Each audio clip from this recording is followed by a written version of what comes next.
All right, guys, we're going to be going through how to add food on your MyFitnessPal app. Now, I'll make the assumption that you've already downloaded your app. You can see it in the top middle section of this row in my health category. So I'm using MyFitnessPal, and it's going to open up to my main diary right now. We'll do a quick little run through of the app as we're going through.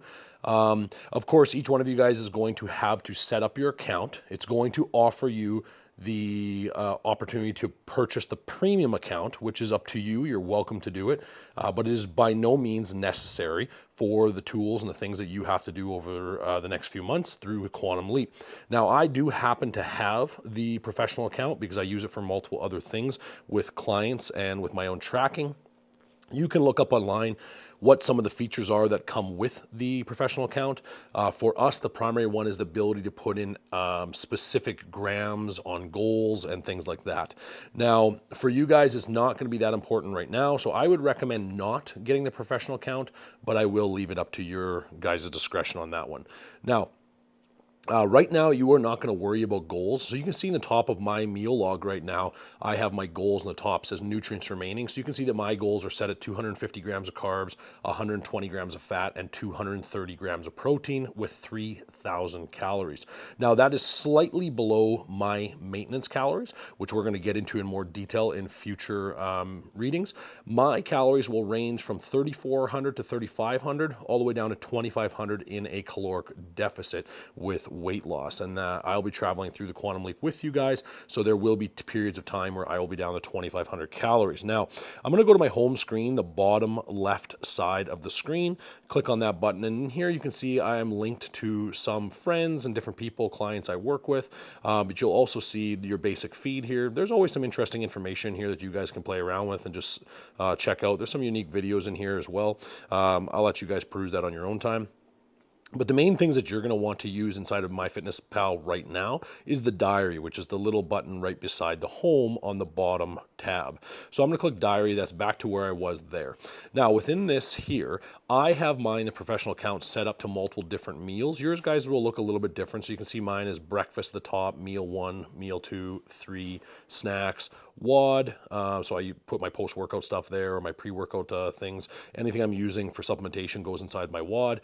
Exercise and water, and I actually don't use the exercise and water. You're welcome to if you wish, but it's not necessary. The main goal right now is solely to become comfortable using MyFitnessPal and start to get aware of the foods you're eating and the ability to track, okay? So now I use MyFitnessPal for myself, of course, and I use it for some of my other clients for reference. So at the very, very top, you can see the schedule, or sorry, the date and calendar. So it says today. You can click on today, and then you can flip through different dates if you wish here, or you can just toggle with the arrow. So I'm gonna flip over to yesterday, I'm sorry, and you're gonna see that I used this for a client that I was working with. So this is actually her meal log. Now, of course, we didn't have goals set up, but I was using it as a reference to show her how to track her food. So for breakfast, she had a bran muffin. Meal 1, she had some sourdough bread, cheese. So she made a sandwich, a roast beef sandwich with some cream and mushroom soup. And this is how you're going to log your meals. Now, you can set them up in meals, or you can just simply log them all as one big day of eating. It really doesn't matter. It's however you feel to use it. But at the end of the day, it's going to change the numbers that you have on here, and that's what you want to see, is just knowing what your protein, carbs, fat levels are. Now, a lot of people are unaware of this, but if you just turn your screen to the side, so I'm going to flip my phone to the side, it now gives you the different view, and at the bottom, you can now see your goals, your remaining, all of that kind of stuff, okay? So in her case, she ate 1,837 calories, 180 grams of protein, 89 grams of fat, and 72 grams of protein, and that's linked onto my goals, which obviously are not accurate. Hers were 1,900 calories. So you can see the remaining food in the bottom in the green. Now, when you click this back over again, you can break it out into meals. When you're inside of any of these, you can remove foods by simply clicking on them and dragging them to the left, and you'll see the delete button come up, so we can remove foods if we wish. And you can also click inside of the food to see what it's made up of and edit the food as well. So I maybe she had 2 muffins instead of 1. We can simply click that in, and you can see the numbers change at the top in the carbs, fats, and proteins, and the calories, so all the macronutrients change as well. And you simply click the little check mark in the top right corner. Now, a lot of this might be simple for you guys, but if you're new to this app, it might be something that's a little bit different. Okay, so now we're going to go to today, and I'm going to start inputting food. So I'm going to go to my breakfast, and I'm going to add food. Now, in here, you have a few different methods as to how you can add food. So in this case, you can see all the most recent ones. So from that lady's food log I was using, you can see the chocolate ball, the cookie, macaroni and cheese, cream cheese. These were all the foods that she was eating. So they're all the recent history. So you can easily add foods that you eat on a regular basis by simply looking through your history, okay? So you can kind of see some of the things that either I've been eating or others have been eating in their food log over the last little while. One thing that I really do enjoy is the scan of a barcode. And this is by far the most accurate way to ensure that you're getting the right calories in, because you have to realize when looking at foods, these are all either you've put in, other people have put in, and the little green check mark that's on a food actually means it was certified, I suppose you could say, from MyFitnessPal. So they have certified that food as correct, and it's been gone through the rigors of testing. Now, the scan a barcode, if I click on that, it actually just brings up my screen. So I'm just sitting at my office right now, so it's just going to be a black screen here, but you can see that it brings up a screen with a little toggle. You can just scan the barcode on the edge of your food, and it'll bring up the macronutrients, because most of those foods have been added to MyFitnessPal. It's a very unique feature, and I highly recommend you guys use that on a regular basis. Now, I'm going to be honest, the top left-hand screen, the scan the meal, I've never actually tried. That's a fairly new one inside of MyFitnessPal, and I haven't tried it, so that's going to be something I'll have to play with today. There's also the quick add. So if you scroll to the right, there's a little fire button here called quick add. So if you can't find the food, but you do know the caloric contents and the barcode doesn't work, what you can do is you can just simply go into there, click it, and you can just add the calories. So maybe I had a food that has 120 calories and 5.5 grams of fat with 45 grams of carbohydrates. Oh, that might be a little bit too much for my numbers, but whatever it is, you can just dump all your numbers in here and just click the check mark at the top right corner, and it will add that food for you so that you can put it in there. Now, what I like to do is I like to use the search function for most things if I'm not using a barcode. So up in the top right, it says search for food. So what I'm going to do is I'm going to search for what I had for breakfast this morning, which is an English muffin. So granted, I have this on a fairly regular basis, so it does pop up in my history, but we're just going to assume that wasn't there. And I'm going to type in English muffin, and you're going to see all these English muffins in here. So the more specific you can be, the better off you can be. So as an example, you can see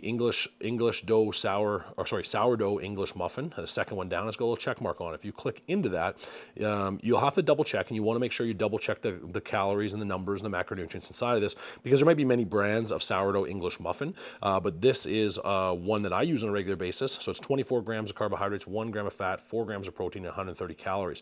Please double check the bag that you're using or the product and the numbers, because many times they're inaccurate. But remember, that green little check mark means it's certified, but of course it's certified to the brand, okay? So many times you could actually type in the brand that you want as well. In this case, this was the one that I had, and I had 2, so I'm going to increase the number here, 2. I had 2 of these for breakfast. Then the next thing I had is I had a low-cal compliments beef burger with my so it's right there, lean beef burger. Now, if you type in compliments, and you can see the brand name underneath the product, lean beef burger, I double check the calories. This is, in fact, the one that I had. I had 2 of these. So if I look at one, which is traditionally on the back, it's 19 grams of protein, 9 grams of fat, 2 grams of carbs. I had 2 of these in my English muffins this morning.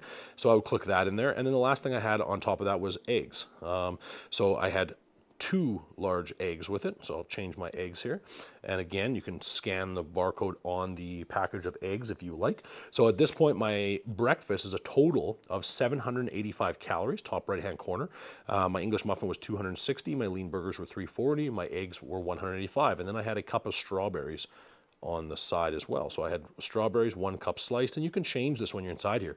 So maybe you had 1 cup pureed, which is gonna be very different. 1 cup sliced, halved, whole. There's a few variations. So you'll need to play with this a little bit. Try and be as accurate as you can, okay? So you can see many foods have different levels, so you could weigh everything if you wanted, so you have the exact numbers. In this case, I am fairly certain I had about a 1 cup of halved strawberries, myself and the kids. So you can see the net carbs, fat, and protein are set up there. I can change the number of servings. So maybe I had 1.5 cups. So I'm going to move that to a half, 1.5. My numbers change, and I'm going to click my little check mark and add that to my meal. And now I'm at 858 calories for my breakfast. And if I turn my phone to landscape mode, you can then see the breakdown of that meal as well. So you don't just see the calories, you see the breakdown of the meal. So you can see where I'm at. I had 66 grams of carbohydrates, 35 grams of fat, and 60 grams of protein in that meal. And that's a pretty traditional meal for myself. So I'll click that back to portrait mode, and I'm back to my food tracking. Now, you guys are going to have a slightly different view given the fact that we're setting up your phone, and we can go into more details as to how you change your meals and all that later. But for right now, this is the main aspect of how you would input your food. Now, there are other things you can do. Just remember, when I go back to adding a food, that you have your history. So most of the food that you eat on a regular basis will always be there waiting, but you also have things up at the top where you can go my foods, my recipes, and my meals. And this is not something I use a lot, but definitely something you can use.